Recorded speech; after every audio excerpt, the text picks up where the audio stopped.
Recognition by Victor LaValle. Victor LaValle is an American author from New York City.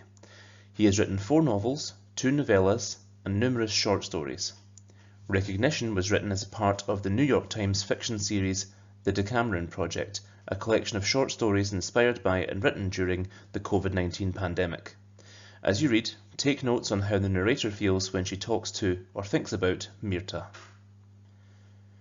Not easy to find a good apartment in New York City, so imagine finding a good building. No, this isn't a story about me buying a building. I'm talking about the people, of course. I found a good apartment and a great building in Washington Heights. 6-story tenement on the corner of 180th and Fort Washington Avenue. A 1-bedroom apartment, which was plenty for me. Moved in December 2019. You might already see where this is going. The virus hit, and within 4 months, half the building had emptied out. Some of my neighbours fled to second homes or to stay with their parents outside the city. Others, the older ones, the poorer ones, disappeared into the hospital 12 blocks away. I had moved into a crowded building, and suddenly I lived in an empty house. And then I met Myrta. Do you believe in past lives? We were in the lobby, waiting for the elevator. This was right after the lockdown started. She asked, but I didn't say anything, which isn't the same as saying I didn't respond. I gave my tight little smile while looking down at my feet. I'm not rude, just fantastically shy. That condition doesn't go away, not even during a pandemic. I'm a black woman, and people act surprised when they discover some of us can be awkward too. There's no one else here, Myrta continued, so I might be talking to you. Her tone managed to be both direct and, somehow, still playful. As the elevator arrived, I looked toward her, and that's when I saw her shoes. Black and white pointed Oxfords. The white portion had been painted to look like piano keys. Despite the lockdown, Myrta had taken the trouble to slip on a pair of shoes that nice. I was returning from the supermarket wearing my raggedy old slides. I pulled the elevator door open and finally looked at her face. There she is, Myrta said, the way you might compliment a shy bird for settling on your finger. Myrta might have been 20 years older than me. I turned 40 the same month I moved into the building. My mom and dad called to sing happy birthday from Pittsburgh. Despite the news, they didn't ask me to come home, and I didn't make the request. When we're together, they ask questions about my life, my plans. That turns me into a grouchy teenager again. My father ordered me a bunch of basics though. He had them shipped. It's how he's always loved me, by making sure I'm well supplied. I tried to get toilet paper, Myrta said in the elevator, but these people are panicking, so I couldn't find any.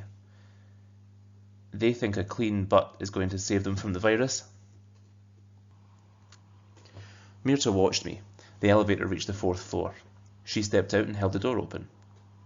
You don't laugh at my jokes, and you won't even tell me your name? Now I smiled because it had turned into a game. A challenge then, she said. I will see you again. She pointed down the hall. I am in number 44.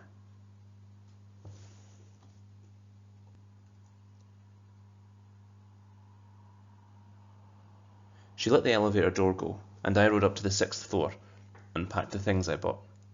At that time I still thought it would be all over by April. It's laughable now. I went into the bathroom. One of the things my dad sent me was 32 rolls of toilet paper. I slipped back down to the 4th floor and left 3 rolls in front of Myrta's door. A month later, I was used to logging into my remote office. The grid of screens, all our little heads, looked like the open office we once worked in. I probably spoke with my co-workers about as much now as I did then. When the doorbell rang, I leapt at the chance to get away from my laptop. Maybe it's Myrta. I slipped on a pair of buckled loafers. They were raggedy too, but better than the slippers I wore the last time she saw me. But it wasn't her. It was the super, Andres. Nearly 60, born in Puerto Rico, he had a tattoo of a leopard crawling up his neck. Still here, he said, sounding pleasant behind his blue mask. Nowhere else to go. He nodded and snorted, a mix between a laugh and a cough. The city says I got to check every apartment now, every day. He carried a bag that rattled like a sack of metal snakes. When I looked, he pulled it open. Silver spray paint cans. I don't get an answer, I got to use this. Andres stepped to the side. Down the hall, apartment 66. The green door had been defaced with a giant silver V. So fresh, the letters still dripped. V. For virus? Andres' eyebrows rose and fell. Vacant, he said. That's a nicer way to put it, I guess. We stood quietly, him in the hall and me in the apartment. I realised I hadn't put my mask on when I answered, and I covered my mouth when I spoke. The city's making you do this? I asked. In some neighbourhoods, Andres said. Bronx, Queens, Harlem, and us. Hotspots. He took out one of the cans and shook it. The ball bearing clicked and clacked inside. I'll knock tomorrow, he said. If you don't answer, I got the keys. I watched him go. How many people are left? I called out. In the building. He'd already reached the stairs, started down. If he answered, I didn't hear it. I walked onto the landing. There were 6 apartments on my floor. 5 doors had been decorated with the letter V. No one here but me. You'd think I would run right down to Myrta's place, but I couldn't afford to lose my job. The landlord hadn't said a word about rent forgiveness. I went back to the computer until the end of the day. I felt such a relief when number 41 hadn't been painted. I knocked until Myrta opened. She wore her mask, just like me now, but I could tell she was smiling. She looked from my face to my feet. Those shoes have seen better days, she said, and laughed so joyfully that I hardly even felt embarrassed. Myrta and I made trips to the supermarket together. 2 trips to the store each week.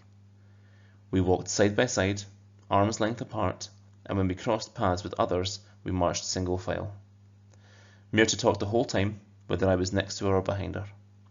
I know some people criticise chatty folks, but her chatter fell upon me like a nourishing rain.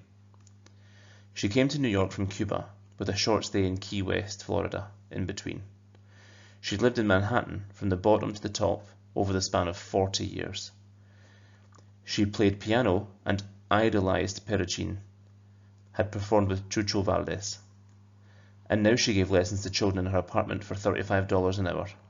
Or at least she had done that, until the virus made it unsafe to have them over.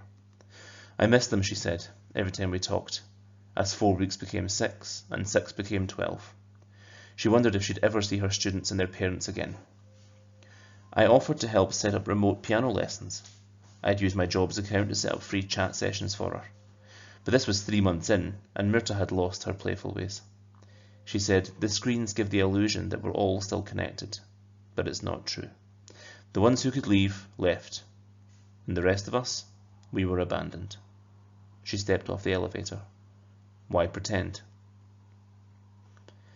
She scared me. I can see that now. But I told myself I'd become busier, as if I'd transformed. But I fled from her.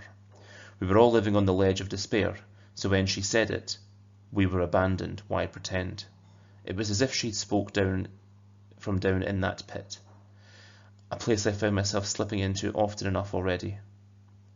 So I went to the store by myself, and I held my breath when the elevator passed the 4th floor. Meanwhile, Andres continued to work. I didn't see him. He knocked on the door each morning, and I knocked from the other side. But I saw evidence of his work. 3 apartments on the 1st floor marked with a V 1 week. Next time I went to the store, the other 3 were painted. 4 on the 2nd floor, 5 on the 3rd. One afternoon I heard him kicking at a door on the 4th floor, shouting a name I hardly recognised through the muzzle that was his mask. I left my place and walked down. Andres looked shrunken at the door of number 41. He kicked at it desperately. Myrta, he shouted again. He turned with surprise when I appeared. His eyes were red. The fingers of his right hand were entirely silver now. It looked permanent. I wondered if he'd ever been able to wash off the spray paint. But how could he, if the job was never done? I left my keys, he said. I've got to get them. I'll stay, I said. He sprinted down the stairs. I stood by the door, didn't bother knocking. If that kicking didn't wake her, what could I do? Is he gone? I almost collapsed. Myrta, were you messing with him? No, she said through the door, but I wasn't waiting on him. I was waiting around for you. I sat so my head was at about the same level as her voice. I heard her laboured breathing through the door. It's been a while, she finally said. I rested the side of my head against the cool door. I'm sorry. She sniffed. Even women like us are scared of women like us. I lowered my mask as if it were getting in the way of what I truly needed to say, but I still couldn't find the words. "Do you believe in past lives?" she said. "That's the first thing you ever asked me. When I saw you by the elevator, I knew we met before. Recognition, like seeing a member of my family." The elevator arrived. Andres stepped out. I raised my mask and I got to my feet. He unlocked the door. "Be careful," I said. "She's right there." But when he pushed the door open, the hall sat empty. Andres found her in bed, dead. He came out carrying a bag, my name written on it. Her black and white Oxfords were inside, and a note in the left shoe. "Give them back when you see me again." I have to slip on an extra pair of socks to make them fit, but I wear them everywhere I go.